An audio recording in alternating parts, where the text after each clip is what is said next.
Good morning, TikTok. Oh, good morning, Facebook. Good morning, YouTube. Let's get Instagram up and running. Come on, chugga, chugga, chugga. Let's go live on Instagram.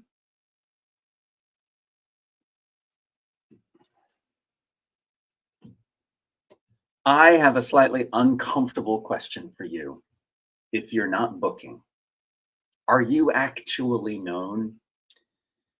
Actors' talent isn't the problem for most actors. Visibility is. The industry doesn't hire strangers.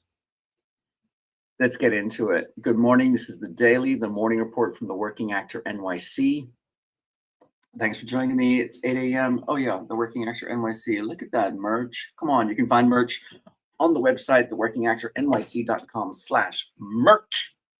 Get your fueled by callbacks and coffee. The Working Actor NYC. Get into it. Had a great day yesterday. I did a little strategizing about my coaching business, which was always interesting to me. I watched The Big Mistake. I have a lot of opinions about that, which we'll get into. But it was reviewing content on TikTok yesterday that really sort of led me down a path that I think is really valuable for the actors out there. Thank you for joining me. This is the morning report from the Working Actor NYC, where we get into being an actor, being a working actor, being an actor. And what I came across yesterday, there were two posts that really caught my attention. One was from an actor who was asking the question, why am I not on Broadway yet? This actor was saying, I have done all the things. He's not new to the industry. He followed the path, took all the training, spent the money, is out there doing the thing, and is clearly working at some level, but hasn't cracked Broadway yet. And I have feelings and opinions about that. And my question to this particular actor is very specifically, what are you doing to be visible? Are you known to them? Do they know who you are? And then the second piece of content that I came across was a very entertaining rant from an actor who was talking about, who said that the actors who are complaining about stunt casting on Broadway are pretentious MFA graduates who are too good for social media. And whether or not you agree with that, what I do agree with is his point is like, what are you doing to be visible? Hey friends, welcome to the morning report from the Working Actor NYC. What are you doing to be visible? And it sort of brought me back to the first point, which was, do they know you? Are you known to the people in the industry who are making decisions about who gets to be on Broadway and who doesn't?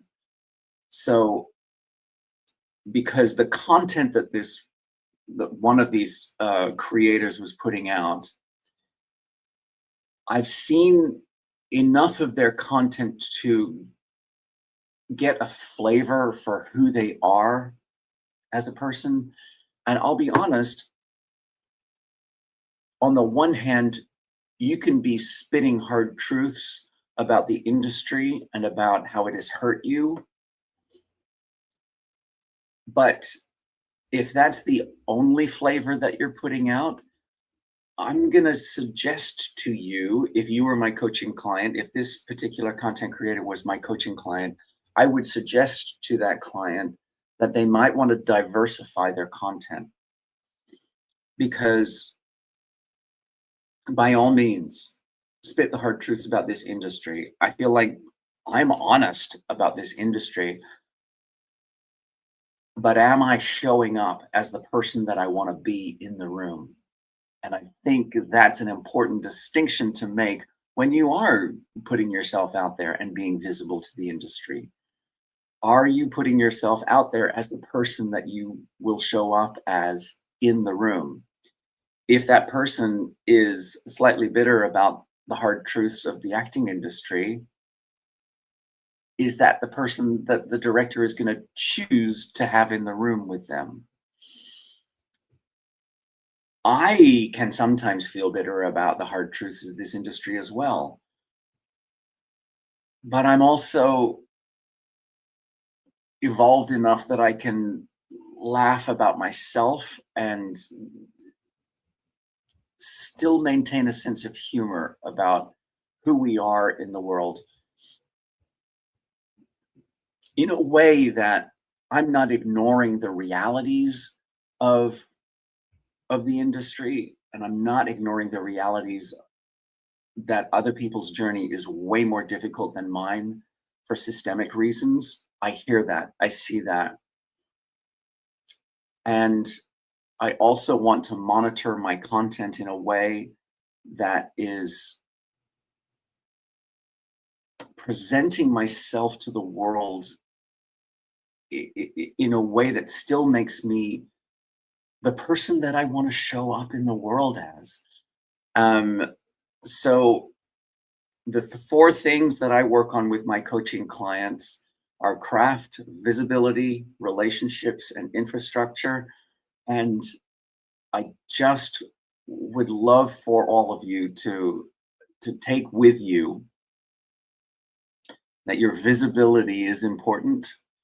And the other rant that I watched yesterday really did make me laugh about it.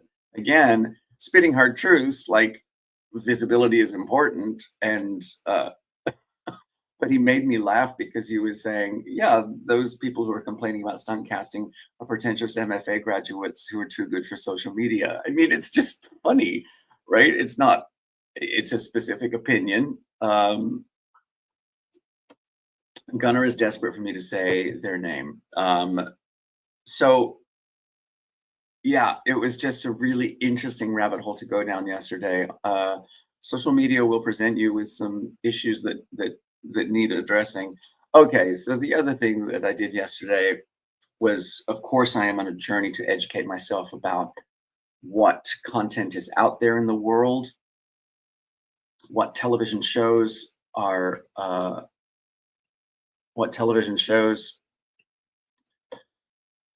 being made, who's in them, who's casting them, what can I learn from the material, where do I see myself in the industry. These are all questions that every actor needs to be asking themselves about this, about specificity, about where they fit in the industry and where they see themselves and where they fit in the industry.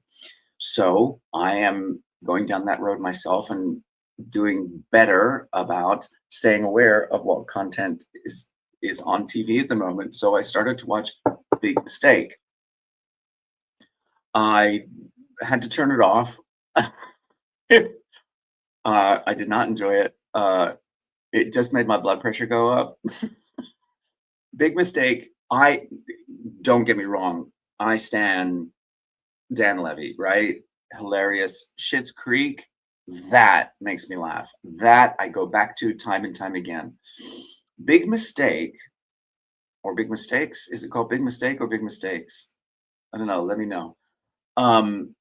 Big Mistake seemed to me such a sophisticated comedy that it didn't need any jokes in it. Let me say that differently. Big Mistake seemed to me to be one of those sophisticated comedies that doesn't have any jokes in it. Instead, it presents a group of unlikable characters to whom bad things happen. And that was the comedy that we laugh at, watching the downfalls or the sticky situations that these unlikable people get into. It just made my blood pressure go up. I did not laugh. I couldn't find a joke. And what was interesting to me is that my buddy Patrick compared it to Beef. He had a similar reaction to Beef. Beef I enjoyed, and Beef I did laugh at. Beef is also a sophisticated dark comedy, but because of the sophistication of it, I entered it more in the spirit of a drama, and it seemed to ride the line between tension and humor way better, way more effortlessly than Big Mistake did. I got a lot more out of Beef than I did Big Mistake. I found myself just skipping Big Mistake. Whereas Beef, I was like, oh, I can ride this a little longer. Because the characters in Beef, they did have a sophistication to them so that I ended up sympathizing with them at certain points. And so when you're riding that line of you know that they're unlikable, but you find yourself being sympathetic towards them, I think that was the smart journey that Beef took, that I found missing in Big Mistake. But I'm still doing my work.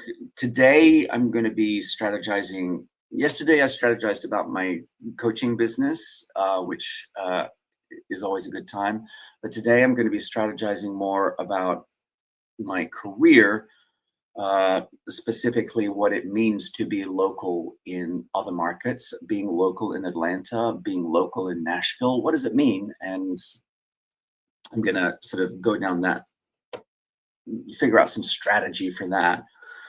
And the other big strategy that I have to work on is my outreach for Daddy's Little Meatball. Daddy's Little Meatball is a short film that I'm in that just got accepted into the Tribeca Festival, which is a huge deal. It's a really big deal. So I'm very excited for the film, and I'm very excited for me to figure out how to let the industry know that this film is out there, that it's doing well, that I'm in it. So that's the strategy I'm working on today. I will be right back here tomorrow morning at 8 a.m. to let you know how it all goes. Actors, wherever you are, whatever you're working on, remember, you got this. Keep going. Let me know if you have any specific questions that you want me to answer. I will be here at 8 a.m. tomorrow morning